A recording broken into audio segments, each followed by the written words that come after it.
Please remember to like, subscribe and comment, as we love to hear back from our viewers.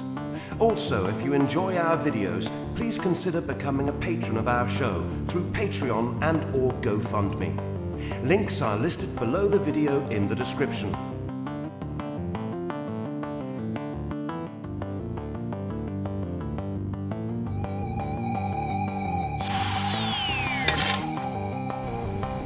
From the deepest, darkest recesses of Dangerous Nerds headquarters, Keith Moncrief and Gerry Kissell. Hey guys, it's Keith. And Gary. And this is Pop Culture Minefield. Yeah, where we talk about nerdy, nerd stuff. Aren't you just happy? I am. I had some idiot on Facebook go, you must be a very sad person. No, I'm really a very happy guy. I just think what you said is stupid. That's all. Yeah. You're just a sad, pathetic man. That's just, me. That covers it. That covers the whole 9 yards. So, today I guess we'll start off with a little more on Netflix, because we brought that up in the last episode. So we may as well talk about it some more, because they are making some very bold moves. Well, they have to. I mean, this is the 11th hour. Yeah. Look, to back it up just a little bit, in case you haven't realized, we are in the middle or in the midst of what they now are calling the streaming wars. Ever since Star Wars Celebration, when Disney unveiled what Disney Plus is going to look like and how everything's structured, and they kind of just dropped the initial price to $6.99. Just under Netflix. Oh, this is starting to become a thing, and now Netflix, among others, scrambling, because as of right now, I mean, Disney Plus just looks like they got it all. I mean, you're getting the entire Disney library, including all of the vaulted classic stuff, which will be available. You're getting Star Wars, Pixar. You're getting all of the Marvel stuff that they have.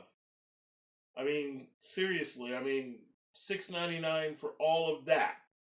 Yeah, it's pretty amazing. And then all the Fox stuff on top of it. It's ridiculous. It is absolutely ridiculous what we're going to have access to now, just through one service.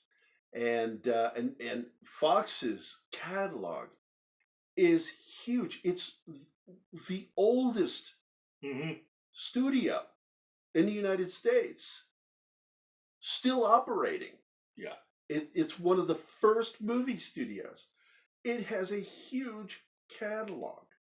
It's amazing. And when you think about what Disney is offering, as far as, well, first of all, the layout of this new Disney Plus, they allowed you to see at Star Wars Celebration. And it looks pretty neat. It's very Netflix-like. It is very much like Netflix, but it's even simpler. I mean, they figured out a way of doing Netflix and then doing one better. And like I said before, I hope they master the playlist, because there's nothing more frustrating than not being able to create your own playlist. Yeah. Because Netflix secretly had something like that, and then around between 2016 and 2017, they did away with it. Yeah. Because too many people, I guess, found out about it, and they want people to see everything that they're trying to make their money off of. And I understand that. But the fact is you should be able to create playlists, you know, and you can't. So it's very exciting stuff. And then on top of all of this stuff, you've got them doing this huge move that completely boned CBS when they are Netflix releasing the and becoming transparent with their ratings system.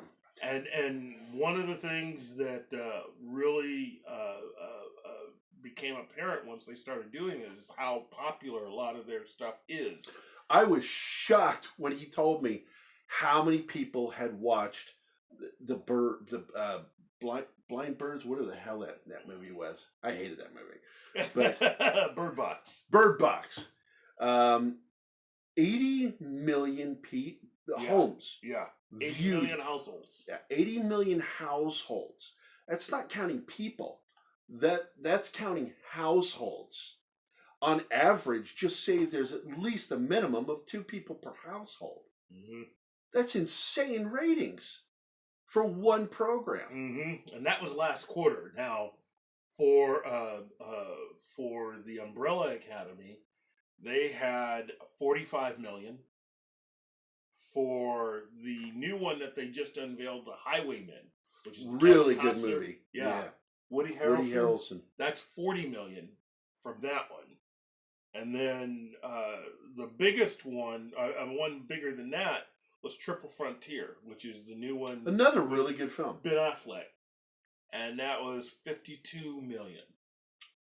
So these Not are surprised. amazing numbers. Yeah, it is. Amazing numbers. Now, explain to them, Lucy, why it's bad news for CBS. Okay.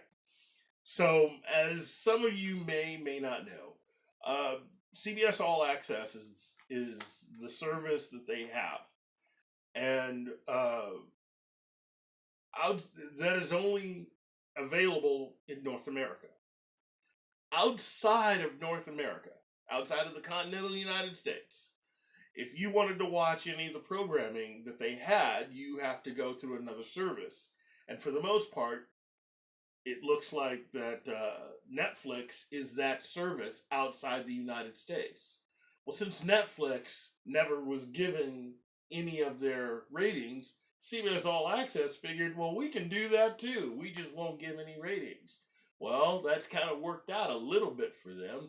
That means they could say anything. They could tell you whatever they want as far as, hey, this program here is successful. This program that we've released over here is successful. Everything's successful. Well, the first season, let me just pick a show. The first season of Star Trek Discovery. Star Trek Discovery? Yes. Oh. Yes. CBS is trying to get away with saying, oh yeah, that was very successful. Everybody loved it. Even though it has never shown up on Twitter.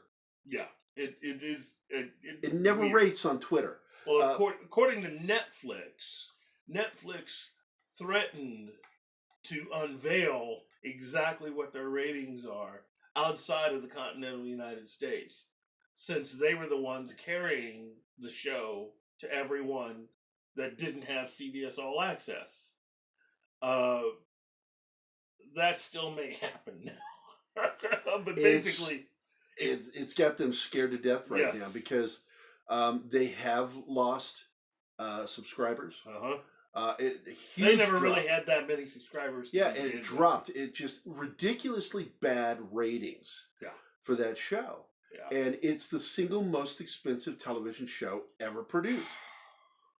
And this is just bad for and CBS. It is the thing that they chose to launch their service with. Now, remember talking about the streaming wars.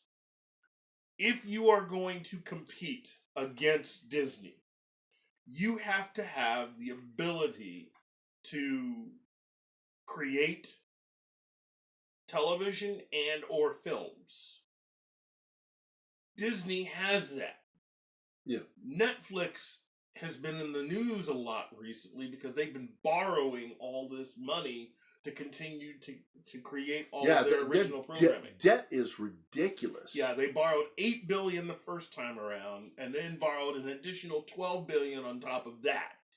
Well, see, that was because they had to pay people to create the content. They weren't content generators. They provided the money, or they would find people that had an interesting idea and give them the money to make their idea, or they would take stuff that either a studio or a network didn't think would be successful, and they would buy that from them to show exclusively on Netflix. And of course, this week, if you saw the news that just came out, they just made that major move. Yes. They bought some. Basically, they're putting together their own studio in New York City. Yep. So now they are making the move to actually create their own content, which in the short term will save them lots of money. I mean, seriously, I don't even think Disney will spend in its first 5 years what Netflix has spent in their last 5 years. Yeah, because that's just it. Basically, this was a sink or swim move, I think, on their part, because they were so far in debt that after canceling Daredevil and the Punisher, they were hurting. Yeah, and they had to find a way to get the numbers back up, and it looks like they're doing it. But they were hemorrhaging a lot of money. And then when you connect that up with, the Warner Brothers streaming service and the possibility of them including all of the DC stuff they have, and then you look over at CBS, CBS. Seriously. No, CBS is a television network. They have no real film or major film studio type stuff that they offer on that service. The CBS Incorporated, formerly known as Viacom, needs to wake up to the fact and allow Sherry Redstone to reunify that company so that Paramount can be brought back in, and they can make good Star Trek. They can. On top of that, it's Paramount is a film studio and a television provider, so you'll have instant access to all of that catalog. Without it, CBS isn't gonna make it on its own. They're in trouble. They're in trouble. They're in trouble. Netflix and Warner Brothers basically fortifying themselves to compete against Disney, CBS has got nothing.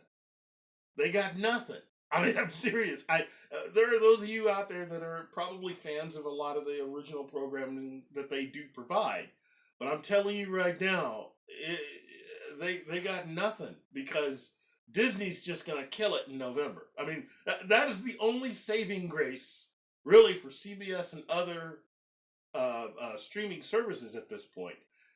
You have some time, but not as much as you may think. November's going to be here before you know it. So all I got to say is, you thought the Color Wars were bad back in the 90s. Wait until you see this. This is just going to be devastation. And I'm telling you right now, there's a lot of people that are basically just trying to fight for their jobs at this point. Because after what happened with Fox, there are a lot of people that lost their jobs at Fox. Unbelievable amount of people losing jobs. They're going right across the street trying to get hired up. But I'm telling you, man, right now our economy is doing really well, and it sucks to see any industry suffer. And but this is a huge shakeup. Mm-hmm. People don't understand just how huge of a shakeup this really is. And in a couple of years, the landscape is going to look so different because of what happened. A combination of how to get the entertainment from them to you, but also technology. Technology is changing. The next generation. Very short period of time ago, we had a thing called projectionists. Yeah. They had a union. Yeah. They were very popular, well-paid people. Where are they now? Yeah.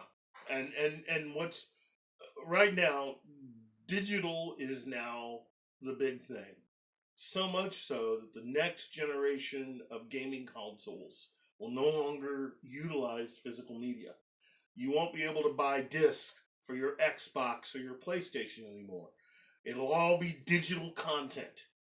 They don't need it anymore. Yeah, the studios have figured out they like that because there's nothing to manufacture. No artwork, no physical discs, nothing. You can just what pops up on your screen. Yep.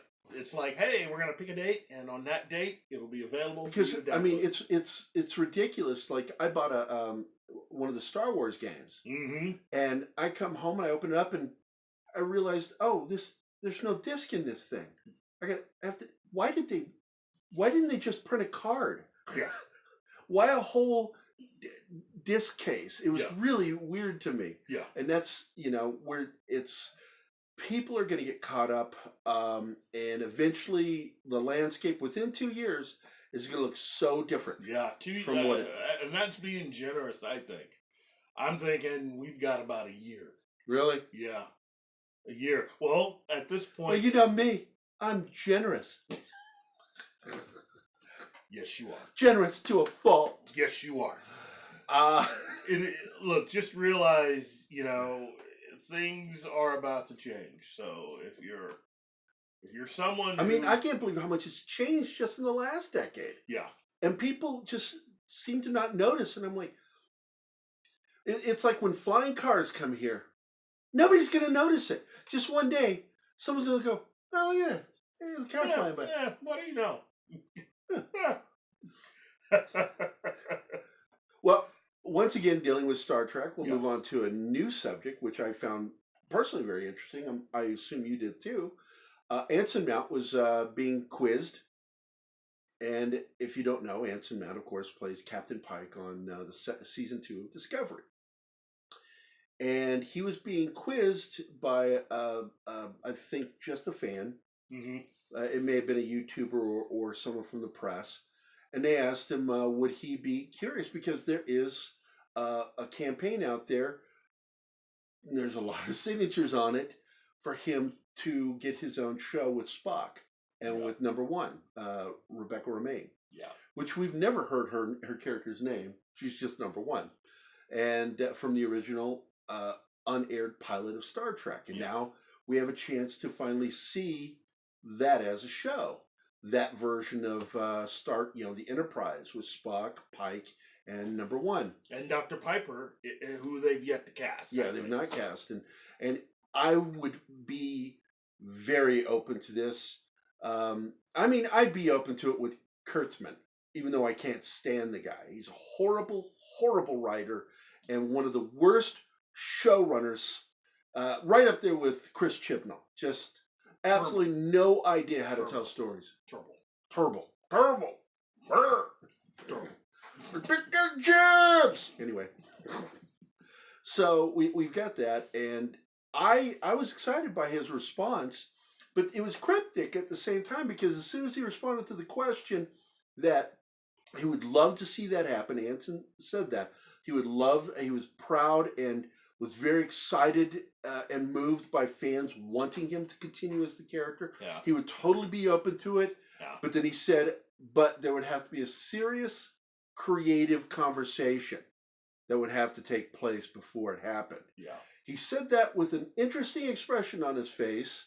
And then as the mic moved away from him, and Gary Wiegler over on Nerderotic pointed out that he was saying something. He was muttering something. And he kept cutting and showing the footage of his mouth. And you can see it. He's saying something.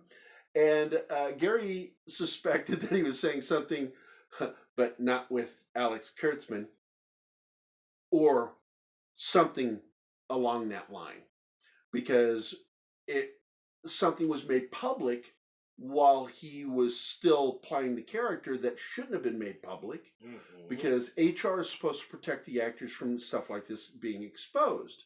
That there was an incident, a finger poking incident with him and a director. And how that got released, I don't know. It shouldn't have been released. And I think it was done to hurt him. And I think it backfired by a huge, because he's got a huge fan following as Pike. Some of it from his series that a lot of people became familiar with him at first was Hell on Wheels. Hell on Wheels? What's this? You know what? If you like that show, check it out on Netflix. I love Hell on Wheels. It was absolutely one of my favorite shows on AMC. Jumping back to the Captain Pike idea, I think I've come up with an idea as to who I would cast as Dr. Piper. Ooh, let's hear it. Peter Capaldi. Holy smokes, he would really be good. Would we keep the Scottish accent? Yeah. Ah, I like that. Because he, of course, if you know the scene, goes in and is talking to Pike in the original pilot, The Cage, which was then split up into a 2-parter called The Menagerie. Mm-hmm. he goes in and fixes Pike a drink, and I think he puts ice in it. Mm-hmm. And Pike's like, I've never had medicine with ice in it. And he goes, that's because it's a drink. He goes, because there are some things that a person won't say to their doctor that they'll say to their bartender. And it was one of my favorite moments in Star Trek. Great scene. And he would really be good. Yeah. Capaldi. Yeah. He nailed it. Thanks. He nailed it. But hey, here's looking forward. It's been on my page. It's out there on change.org. Mm-hmm. It's a great campaign pushing CBS to focus on doing a Enterprise Pike Spock #1 and Dr. Yeah. I think it'd be great to finally get what Gene Roddenberry originally saw as Star Trek. Mm-hmm. To finally get that. Yeah, I just got goosebumps. Yeah. Goosebumps. That means either I really love that idea or that we're haunted. There's ghosts. Ghosts! Of course, moving on to the next thing, we got Kevin Feige, who, despite the minor flare-up that fans have had with him or Captain Marvel, and the feminization of Marvel, which I don't have a beef with the idea of strong females. I really love this idea. I just don't like it when it gets political, and you start intentionally trying to define. Instead of being inclusive, you become exclusive and push fans away. That's a bad move. Yeah. But fans do a lot of pushing of their own. I know they do. I have quite a few friends who are pushy. You know who you are. You and you. I watch. Jerks. Love you. Anyway, Kevin Feige makes the cover. And Variety. He made the cover. Yeah. This guy came from nowhere. He was nothing. Back in 2000, he was one of the producers on X-Men. But nobody really knew who he was. He worked under Laura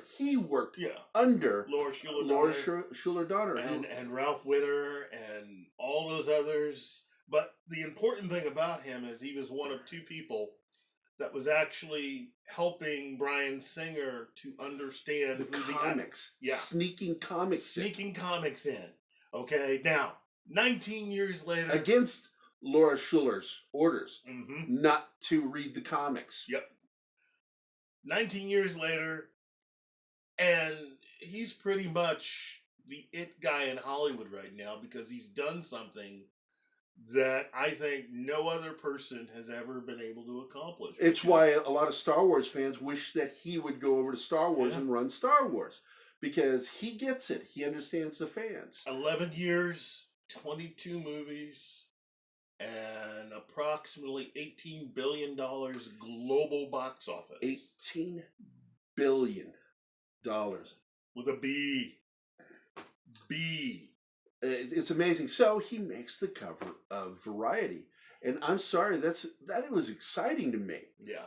That this guy who came up from just being a peon to being one of the single most powerful men. Well, right now I think he is. I don't want to be divisive. He's one of the most powerful creators in film. Yeah, overseers in currently in Hollywood. He can get a project made, and given his track record right now, not only is that project able to make its money back, it'll be profitable. It's incredible what he's done. Eventually he will step down, but until then, I say we just enjoy what we get, because he's not going to let us down. He won't let us down. Well, that's also going to depend on what he's able to figure out as far as the Fox stuff, and whether or not Sony's going to screw him. But that's a story. Well, that's another story. But yeah, it's we could get into it because Sony. We talked about this. He and I talk a lot. We're friends outside of this, and basically, Sony used Marvel. It's clear. It was a marriage of convenience, and they got what they wanted out of the marriage, and they want to move on. He's right. He predicted it, and I think he's 100% right that Endgame will be the last time we see Spider-Man in the MCU. They want to launch and do their own thing and get away from Marvel. Do their own version of Marvel. It's going to piss off a lot of fans, but I don't think they care. I don't think they... Sony does not care at all. Because Sony... they've already proven that many of you out there will just go ahead and watch whatever they make, which was the same mentality that Fox had, and the reason why it took so long to figure out how to, they never figured They had to it out. slowly bleed to death. Yeah. And Sony's going to do the same thing. They'll eventually burn that bridge so badly that they'll end up being either bought up by Comcast, Disney, or China. You'll see. You'll see. Yeah. Predicted here. But past that, I guess I want to close with talking about Hellboy again. Yeah. Because it tanked. It tanked huge. I feel sorry for them. I heard some people read their comments blaming the director, and the fact is, I'm like, have you not read the tabloids on what happened on that set? The director was circumvented at every turn. Yeah, Neil Marshall. The producers were completely dicking him around and disrespecting him in front of cast and crew. I feel bad for this guy. What was done to him shouldn't be done to anybody when they're making a film. And he was treated like crap. Yeah. And I'm surprised we got a film at all. And with that said, I don't think it's a great film. I think it's a good film. Yeah. It could have been a whole lot better. Like Captain Marvel. It's not a great film. It's got some great moments in it. So does Hellboy. But, and I hear people, they go, well, because like Eric and a bunch of my friends, Eric Browns, love you, Eric. Everybody predicted that Captain Marvel was going to tank. And I said, no, it's not. I said it on my page. Go back there and look through my posts. I said, it will not tank. Captain Marvel will make its money. Yeah. I said, because it's a freaking Marvel film. Mm-hmm. Fans are going to see it. They're not going to rebel like you think. Like they did with Star Wars, a solo story. Or a Star Wars, whatever the hell that movie was. Yeah. And which was not a bad film. Yeah. But it's also one of the reasons why, for those of you that like The Last Jedi, there is one thing that you need to understand as to the reason why JJ was brought back and why it looks like they've decided to go more with JJ's vision than with Rian Johnson's vision. It's really, really simple. Last Jedi cost them money. Here's what I mean. Last Jedi made money at the box office, but because it was so controversial, it lost them money when it came time to put out Solo. That and plus, merchandising. That plus zero. While The Last Jedi did make money, it didn't make as much money as The Force Awakens. Force Awakens made $2 billion. Last Jedi made $1 billion.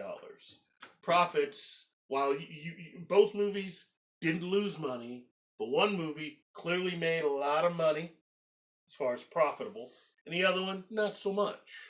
And we've made it clear, the reason why Kevin Feige is left alone to do what he does is because he doesn't lose money for Bob Iger and the guys over him. That's the Disney. big one. That is it. That's all they care about. It's a simple formula that Disney has. Make money. As long as you make money, Bob Iger doesn't have to worry about, He doesn't give two shits about fans. And in fact, they don't even call them fans.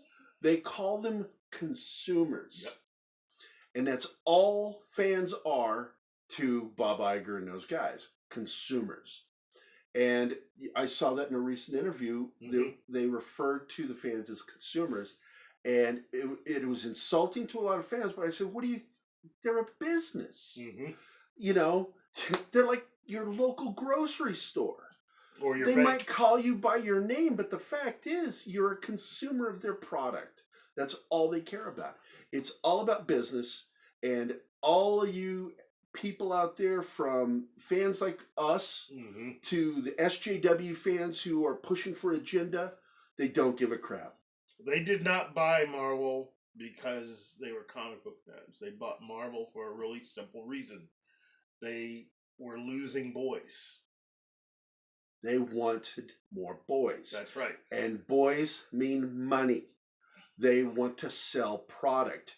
They want to sell those toys. When Last Jedi failed to sell toys over Christmas, that was when Rian Johnson was the enemy to Disney. I mean, yeah, you did not lose money. We gave you money and you made it back, but... Well, they didn't make much. They barely broke even. They didn't really turn a profit, and that's the problem. And as far and then as Solo cost double the budget. Yeah. They shot it twice. Solo hurt because of the amount of money that they spent to get it made and all the bad will created by fans that did not care for The Last Jedi. They just took it out on Solo. Yeah, Solo paid the price that the check that was written by Rian Johnson. And it sucks because I've seen Solo. Yeah, there was some really stupid stuff like a train. Yeah, but it was a good movie. You got spaceships. Why is there a rail? Why would they use? That was so goofy. But you weren't meant to ask that question. I know. But it was fun. I really did enjoy the film. Yes. But it paid a price, and it paid a price because of the sins of another film and another director. And Kevin Feige's not done that. Yeah. Kevin Feige's delivered. Even when he delivers small, he still delivers.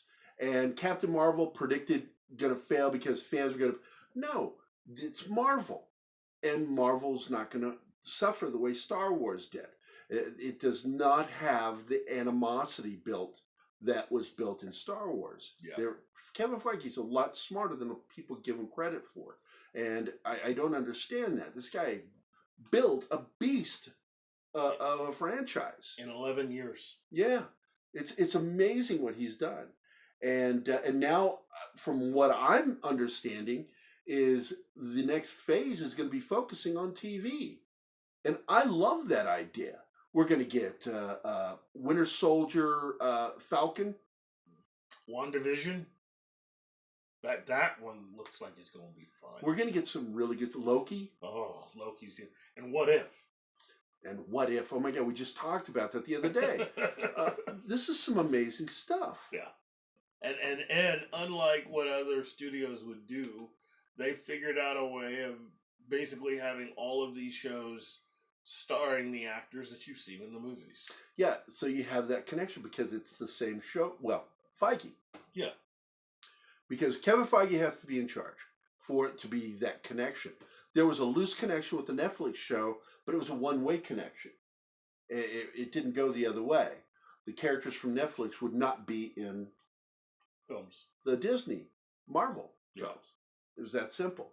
And it sucks. And that's why when we eventually see them rebooted, we're going to have new actors. And I'm just hoping with Kevin Feige in there, I'm not even going to say hope. I just know he's going to deliver. Yeah. It's sad that it's not going to be Charlie Cox or Barenthal, because both those guys were two of the best casting I've ever seen. Yeah.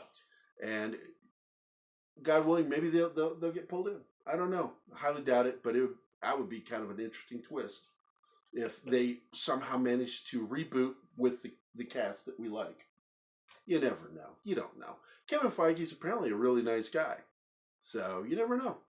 But with that, we talked about Hellboy, but you had some interesting news that I didn't know about, is that the guy who plays Hellboy, which he did a great job, David Harbour, really good job as Hellboy. Yeah. I liked him as Hellboy, and I thought he was funny. It really was reminiscent of the comic. Mm-hmm.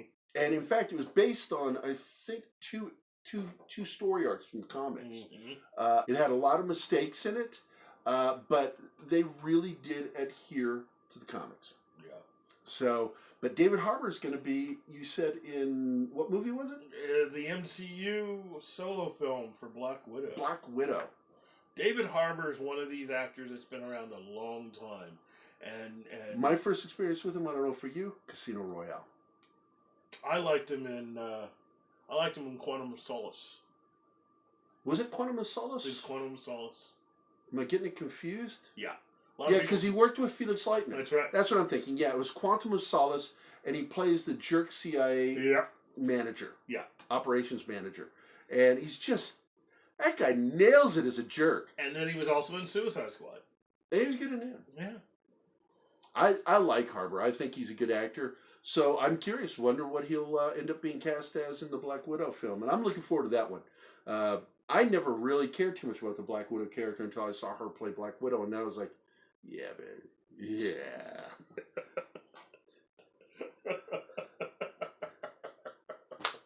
Low cut right there. And I was just like, I'm all in. I'm all in. Yeah.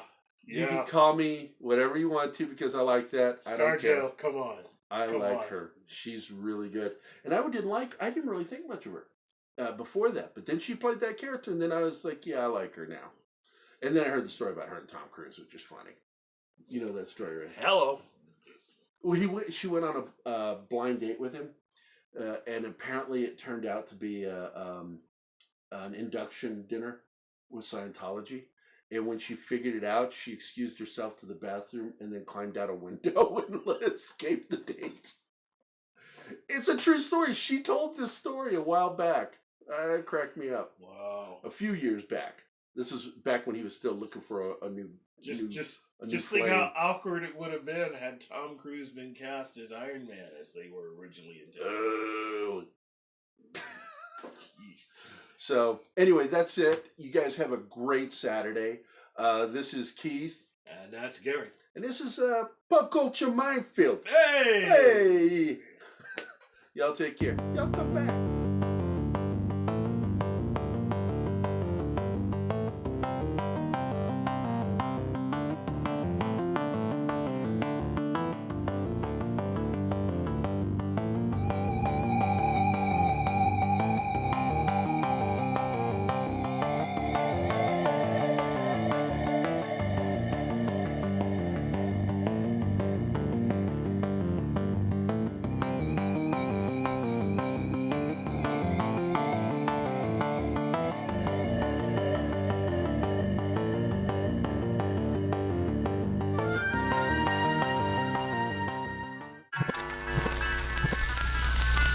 Y'all come back now, you hear?